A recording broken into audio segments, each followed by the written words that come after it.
The Russian Sleep Experiment. Original author unknown. Russian researchers in the late 1940s kept 5 people awake for 15 days using an experimental gas-based stimulant. They were kept in a sealed environment to carefully monitor their oxygen intake so the gas didn't kill them, since it was toxic in high concentrations. This was before closed-circuit cameras, so they had only microphones and 5-inch thick glass porthole-sized windows into the chamber to monitor them. The chamber was stocked with books, cots to sleep on but no bedding, running water and toilet, and enough dried food to last all 5 for over a month. The test subjects were political prisoners deemed enemies of the state during World War II. Everything was fine for the first 5 days. The subjects hardly complained, having been promised, falsely, that they would be freed if they submitted to the test, and did not sleep for 30 days. Their conversations and activities were monitored, and it was noted that they continued to talk about increasingly traumatic incidents in their past, and the general tone of their conversations took on a darker aspect after the 4-day mark. After 5 days, they started to complain about the circumstances and events that led them to where they were, and started to demonstrate severe paranoia. They stopped talking to each other, and began alternately whispering to the microphones and one-way mirrored portholes. Oddly, they all seemed to think they could win the trust of the experimenters by turning over their comrades, the other subjects in captivity with them. At first, the researchers suspected this was an effect of the gas itself. After 9 days, the first of them started screaming.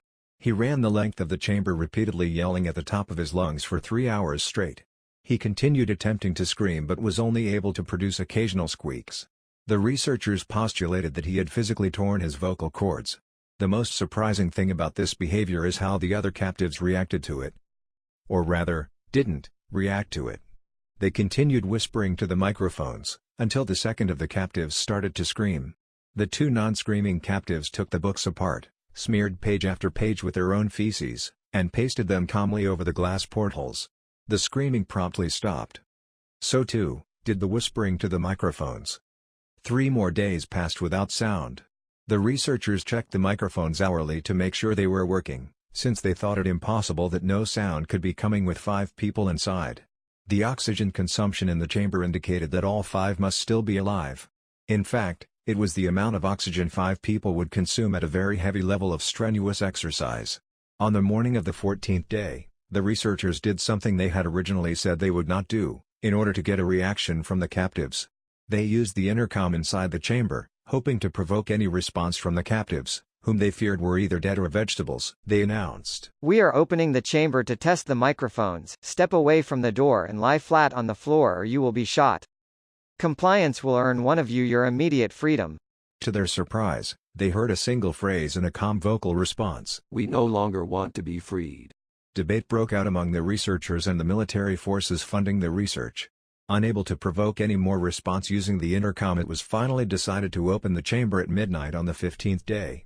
The chamber was flushed of the stimulant gas and filled with fresh air.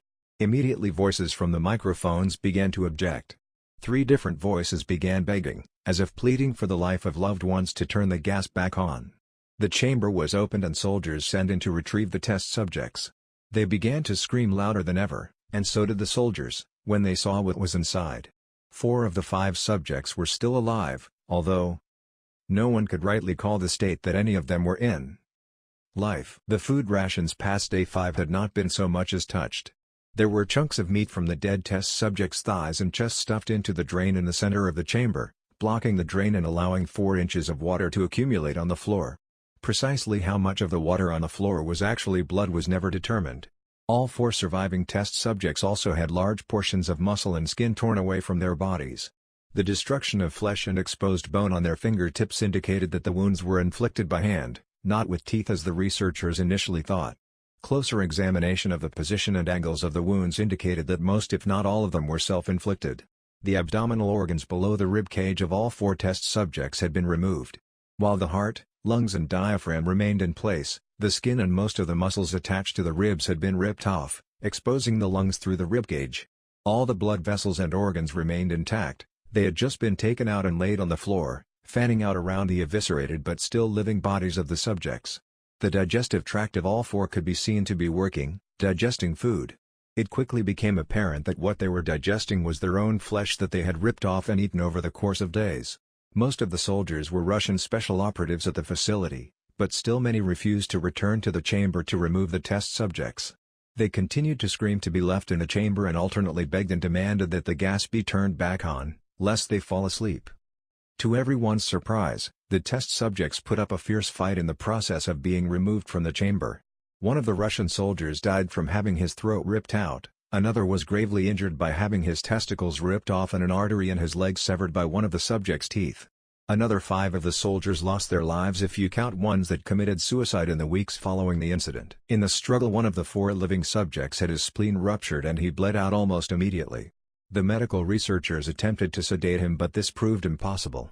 He was injected with more than 10 times the human dose of a morphine derivative and still fought like a cornered animal, breaking the ribs and arm of one doctor. When heart was seen to beat for a full 2 minutes after he had bled out to the point there was more air in his vascular system than blood.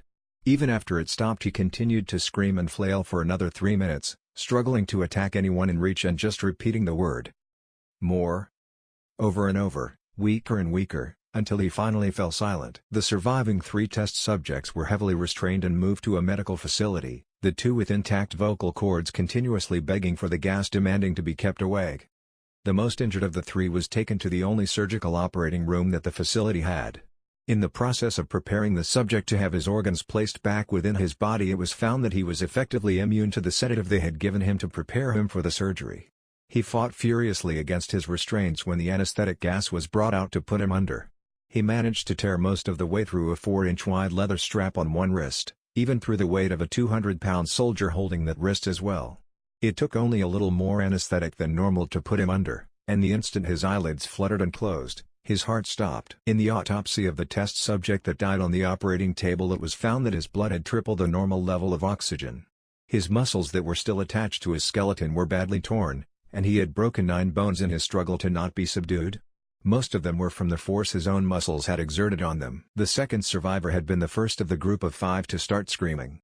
His vocal cords destroyed, he was unable to beg, or object to surgery, and he only reacted by shaking his head violently in disapproval when the anesthetic gas was brought near him. He shook his head yes when someone suggested, reluctantly, they try the surgery without anesthetic, and did not react for the entire 6-hour procedure of replacing his abdominal organs and attempting to cover them with what remained of his skin. The surgeon presiding stated repeatedly that it should not be medically possible for the patient to still be alive. One terrified nurse assisting the surgery stated that she had seen the patient's mouth curl into a smile several times, whenever his eyes met hers. When the surgery ended, the subject looked at the surgeon and began to wheeze loudly, attempting to talk while struggling. Assuming this must be something of drastic importance, the surgeon had a pen and pad fetched so the patient could write his message. It was simple: keep cutting. The other 2 test subjects were given the same surgery, both without anesthetic as well. Although they had to be injected with a paralytic for the duration of the operation, the surgeon had found it impossible to perform the operation while the patients laughed continuously. Once paralyzed, the subjects could only follow the attending researchers with their eyes. The paralytic cleared their system in an abnormally short period of time and they were soon trying to escape their bonds. The moment they could speak, they were again asking for the stimulant gas. The researchers tried asking why they had injured themselves, why they had ripped out their own guts, and why they wanted to be given the gas again. Only one response was given: I must remain awake. All 3 subjects' restraints were reinforced and they were placed back into the chamber awaiting determination as to what should be done with them.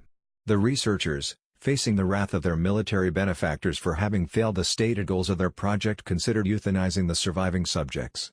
The commanding officer, an ex-KGB, instead saw potential, and wanted to see what would happen if they were put back on the gas. The researchers strongly objected, but were overruled. In preparation for being sealed in the chamber again, the subjects were connected to an EEG monitor and had their restraints padded for long-term confinement. To everyone's surprise, all 3 stopped struggling the moment it was let slip that they were going back on the gas. It was obvious that at this point all 3 were putting up a great struggle to stay awake. One of the subjects that could speak was humming loudly and continuously. The mute subject was straining his legs against the leather bonds with all his might, first left, then right, then left again for something to focus on. The remaining subject was holding his head off his pillow and blinking rapidly. Having been the first to be wired for EEG, most of the researchers were monitoring his brain waves in surprise. They were normal most of the time but sometimes flatlined inexplicably. It looked as if he were repeatedly suffering brain death, before returning to normal. As they focused on paper scrolling out of the brainwave monitor, only one nurse saw his eyes slip shut at the same moment his head hit the pillow. His brainwaves immediately changed to that of deep sleep, then flatlined for the last time as his heart simultaneously stopped. The only remaining subject that could speak started screaming to be sealed in now. His brainwaves showed the same flatlines as one who had just died from falling asleep. The commander gave the order to seal the chamber with both subjects inside, as well as 3 researchers. One of the named 3 immediately drew his gun and shot the commander point blank between the eyes, then turned the gun on the mute subject and blew his brains out as well.